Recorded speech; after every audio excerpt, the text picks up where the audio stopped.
When people struggle with saltwater aquariums, the problem is often not livestock or maintenance. It's the system they choose at the beginning. Different tank setups behave differently, and each come with trade offs. Understanding these differences early prevents frustration later. Welcome back to the Reef Manual. My name is Ariel. In the previous chapter, we covered how to start a saltwater aquarium and the correct order to approach the process. In this chapter, we'll take a deeper look at the different types of saltwater tank setups, how they work, and how to decide which one is right for you. There are three main categories of saltwater tank setups: all-in-one systems, drilled tanks with sumps, and non-drilled tanks using external or hang-on equipment. None of these are inherently good or bad. The right choice depends on your goals, space, budget, and willingness to manage complexity.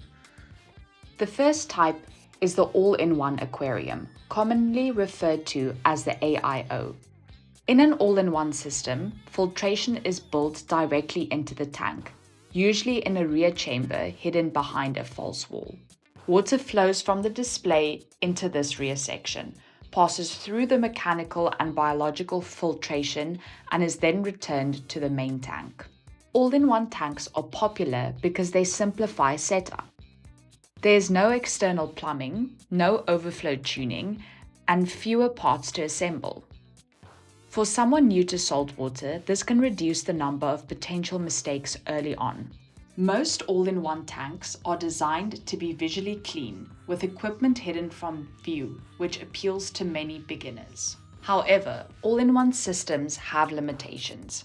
The filtration chambers are small, which restricts the size and type of equipment you can use.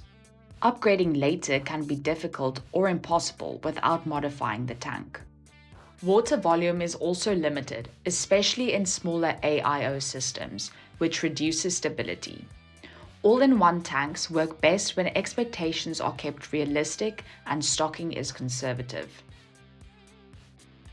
The second type of setup is a drilled tank system with a sump. In this system, the display tank has holes drilled into the glass, allowing water to drain through and overflow into a sump located below the tank. The sump is a separate container that holds filtration equipment, heaters, and sometimes additional biological filtration or refugiums. Drilled tanks with sumps offer the highest level of flexibility. The added water volume increases overall stability, making changes in temperature and water chemistry happen more slowly. Equipment is kept out of the display, improving both aesthetics and access for maintenance. Surface skimming through an overflow also improves gas exchange and water clarity. This setup allows for future upgrades. As your experience grows, you can add or change equipment without modifying the display tank. For many hobbyists, a drilled tank with a sump becomes a long-term solution that evolves over time. The downside of sump-based systems is complexity. Plumbing must be assembled correctly to avoid leaks or noise. Water level must be set properly to prevent overflow during power outages. Initial setup takes more time and planning, and there is a higher upfront cost. While these systems are not difficult, they do require a willingness to learn and troubleshoot. The third type of setup is a non-drilled tank using hang-on or external equipment. These tanks do not have built-in filtration chambers or drilled overflows. Filtration is provided by hang-on back filters, external canister filters, hang-on protein skimmers, or a combination of equipment. This approach is often used when drilling a tank is not possible or when upgrading an existing freshwater aquarium to saltwater. Non-drilled systems can be effective, but they require careful planning. Equipment is usually visible in or around the display, which some people find distracting.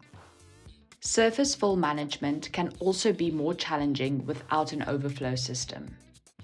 Non-drilled setups tend to have fewer upgrade paths. Adding equipment later often means adding more visible hardware. That said, these systems can still support healthy saltwater aquariums when managed carefully and stocked appropriately. Across all three setup types, tank size plays a major role in stability. Larger systems are more forgiving than smaller ones. More water means slower changes in salinity, temperature, and nutrient levels. Beginners generally benefit from setups with greater water volume, regardless of the filtration method used. Tank shape also affects usability. Wider tanks provide more surface area for gas exchange, better flow patterns, and more freedom when arranging rock structures. Narrow or very tall tanks can create dead zones where water movement is poor and waste accumulates. Depth is another important factor. Deeper tanks require stronger lighting to reach the bottom, especially for reef systems. Maintenance becomes harder as depth increases, making tasks like cleaning glass or adjusting rockwork more difficult. Moderate depth balances aesthetics and practicality.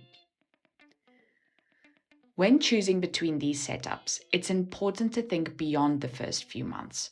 Consider how much time you realistically want to spend maintaining the system. Think about whether you enjoy tinkering and upgrading equipment or prefer a simpler, more contained setup. Also consider noise, space, and access for maintenance. An all-in-one system prioritizes simplicity and compact design. A drilled tank with a sump prioritizes stability and long-term flexibility. A non-drilled system prioritizes accessibility and adaptability when drilling is not an option. Each approach works when its limitations are understood and respected. There is no universal best setup. The best setup is the one that matches your goals and keeps you consistent. A simple system maintained regularly will often outperform a complex system that is neglected. Choosing the right tank setup sets expectations for everything that follows. It influences equipment choices, maintenance routes, and how the system evolves over time. When the setup matches the keeper, the aquarium becomes easier to manage and more enjoyable. If you found this chapter useful, consider liking the video and subscribing for future chapters. If you have questions about which setup is right for your situation, leave a comment below. In the next chapter, we'll break down essential equipment and explain what you actually need to run a saltwater aquarium, what can wait, and what matters most in the beginning.